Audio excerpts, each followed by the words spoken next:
Hello friends, good morning. Welcome back to a new blog আর welcome back to a Tania blogs. আমি তানিয়া ব্লগসে তোমাদের সকলকে জানাই অনেক অনেক অনেক ওয়েলকাম। আশা করি তোমরা সবাই খুব ভালো আছো, সুস্থ আছো, সাবধানে আছো।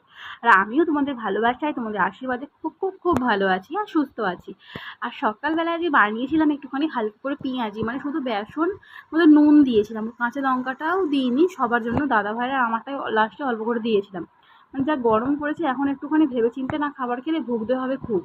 এই বড় খাঁচাটা নিয়ে বাপি আর ও যাচ্ছে একটুখানি ঠিক করতে, যে খাবারের জায়গাগুলো নিচে দেওয়া রয়েছে না, খাবার দিতে বড্ড অসুবিধা হয় বারবার নিচে বসে বসে, ওই জন্য খাবারের জায়গাগুলো একটু পরিবর্তন করে ওপরে করে দেবে। আর ওরা এই ছোটো খাঁচায় রয়েছে, আর ওরা ভাবছে খাঁচাটা নিয়ে কোথায় চলে গেল। তারপরে আমি একটুখানি আনাজপত্র কেটে নিলাম ওদেরকে সামনে বসিয়ে, তারপর এখন দিয়ে দিয়েছি স্নান করাতে ওদেরকে। ওরা একা একাই স্নান করতে থাকবে, হালকা করে শাওয়ারটা চালানো রয়েছে। আর আজকে একদম মাংসর হালকা করে ঝোল হয়েছে, আর করলা আর পটল ভাজা হয়েছে, এদিকে চাটনি হয়েছে, পাঁপড় ভাজা হয়েছে। আর দেখো জুঁই ফুলগুলো, করবী ফুলগুলো কত সুন্দর হয়ে রয়েছে বলো। আর এগুলো কি বলো তো, এগুলো কি ফুল বলতে পারবে কি? আকন্দ ফুল। আর তারপর বাড়ির সামনে এসেছিলো 10 টাকাওয়ালার হরেক মাল। 10 টাকায় কত কিছু রয়েছে দেখো, পুতুল রয়েছে, খেলনা রয়েছে, গাড়ি রয়েছে, কত কিছু। আমি তো অনেক কিছু জিনিসই 10 টাকা দিয়ে কিনলাম। আমার তো এরকম গাড়ি এলে কি ভালোই লাগে, মনে হয় যে সব কিছুই আমাকে হয়তো নিতে হবে। আর দেখো কী কী কিনেছি তোমাদেরকে একবার দেখাই। একটা চা ছাঁকুনি কিনেছি, এটাও নাকি 10 টাকা। তারপর এখন সাবানের কেস কিনেছি দুটো, এগুলোও নাকি 10 টাকা করে। তারপর এখন একটা স্কচ ব্রাইট, তারপর এটা সেই পাইপের মুখে দেওয়া জল দিয়ে দেওয়ার জন্য এখানে বিনুনের ঢাল বলে নিয়েছি। তারপরে এই পাখাগুলো ছোটোবেলায় কত ইউজ করতাম বলো, এগুলো কিন্তু বাসে ঠাসে বা কোথাও গাড়ি করে যাওয়ার সময় ক্যারি করতে খুব ভালো এই পাখাগুলো। তারপর দোকানে গাড়ি কিনেছি, আবার একটা পিঠ চুলকানোর জন্য হাত কিনেছি। দেখতে পেলে কত কিছু কিনেছি আমি, 100 টাকার শপিংয়ে অনেক কিছু হয়েছে। তারপর দুপুরবেলা অনেকটা দেরি হয়ে গেছিলো, তো দাদাভাই বেরিয়েছিল, ওই কারণে বাপিকে আর মাকে আগে খেতে দিয়ে দিলাম। মায়ের ভাতটা একটু বেশি দিয়ে ফেলেছি বলে মা একটু ভাতটা তুলে রাখলো। তারপর তোমাদের দাদাভাই আর আমি ভাত নিয়ে বসে পড়েছি। আর আমার মনে হচ্ছিলো না যে আর একটা বাটিতে নিই, ওই জন্য পাতের মধ্যেই নিয়ে নিয়েছি এরকম চিকেন আর ভাতটা আর কি। আর তারপরে ওরা এত পরিমাণ দুষ্টুমি করছে যে বড়ো খাঁচাটা দেখতে পাচ্ছে না, ভাবছে কোথায় গেল, ওই জন্য পাশে চেয়ারটাতে ওদেরকেও বসিয়ে দিয়েছি, দুখানা পাঁপড় দিয়েছিলাম, ওরা বসে বসে খাচ্ছিল। আর খাওয়া দাওয়া হয়ে যেতেই এখন ঠান্ডা ঠান্ডা মিষ্টি দই আগে না একটুখানি খেয়ে নিয়েছি, তারপরে মনে পড়লো না একটুখানি ভিডিও করে তোমাদেরকে দেখাতে হবে। এরকম মাটির ভাঁড়ে কিন্তু মিষ্টি দই খেতে দারুণ লাগে।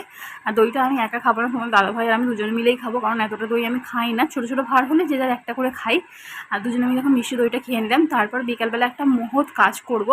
আর কিছুদিন আগে তো নিচের এই র্যাকটা পরিষ্কার করেছিলাম, মানে নিচের খপরের কাগজগুলো পাল্টে আবার বাসনগুলো তেমন করে গুছিয়ে দিয়েছিলাম, কিন্তু ওপরের র্যাকটা আমার বাকিই রয়ে গিয়েছিলো, করা হয়নি।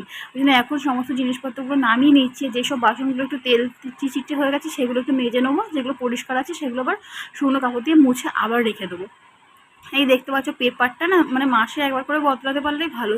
তেল ছিটকে ছিটকে, মানে তেল যে কী করে ওরকম যায় কি জানি। দেখো পেপারের কালার কেমন ডিসকালার হয়ে গেছে, একটু চ্যাটচ্যাটে ভাবও হয়ে গেছে। তারপরে পুরোনো পেপারগুলোকে ফেলে দিয়ে নতুন কিছু পেপার নিয়ে এলাম, নিয়ে এসে এরকম মাপের মাপ করে ভালো করে পেতে নিয়ে আবার যেখানকার জিনিসটা সেইখানকার গুছিয়ে নেবো। আর ওইটা করতে করতে অনেকটা সন্ধ্যা হয়ে গেছিলো, ওই জন্য তারপরে ফ্রেশ হয়ে চলে এসে ওইটা মানে পরিষ্কার করে রেখে একটা ওপরে চলে গেছিলাম। ওপরে চলে গিয়ে ওপরে ধূপ দিয়ে তারপরে যা যা কাজকর্ম থাকে ওপরে করে ফ্রেশ হয়ে চলে এসেছি নিচে। তারপর এখন এই শুধুমাত্র বাসনগুলো গুছিয়ে দেওয়ার পালা। কী বলো তো, মাঝে মধ্যে এগুলো পরিষ্কার করে দিলে না বেশ জিনিসগুলোও পরিষ্কার পরিচ্ছন্ন থাকে আর দেখতেও ভালো লাগে। আর যেখানে তুমি দিনের মানে সারাটা দিনের মধ্যে বেশিরভাগ সময়টা কাটাবে, সেখানটা একটুখানি নিট অ্যান্ড ক্লিন না হলে ভালো লাগে বলো। আর ওই জন্যই পেপারগুলো বদলে দিলাম, অনেকদিন ধরে করবো করছি। আর এইটা করার পরে অনেক আমার যেন ক্লান্তি এসে গেছে, ওই জন্য 2 গ্লাস গ্লুকন-ডি করলাম আমার আর মায়ের জন্য। তারপর এখানে একটু ভাত বসিয়ে দিয়েছি, আর দুপুরে চিকেনটাই এখানে গরম করছি। ভাত রাত্রেবেলায় এত গরমে রুটি খেতে ইচ্ছা করছে না, চিকেন থাকলে তো রুটি খেতে ভালোই লাগে না আমার। তো সকাল থেকে ভিডিওটা দেখার জন্য অসংখ্য ধন্যবাদ। ভিডিওটা যদি ভালো লাগে অবশ্যই লাইক কমেন্ট শেয়ার করো। আর আমার পরিবারে নতুন হয়ে থাকলে চ্যানেলটা সাবস্ক্রাইব করে পাশে থাকার অনুরোধ রইল। দেখা হচ্ছে পরের ভিডিওতে, ততক্ষণ ভালো থাকবেন, টাটা।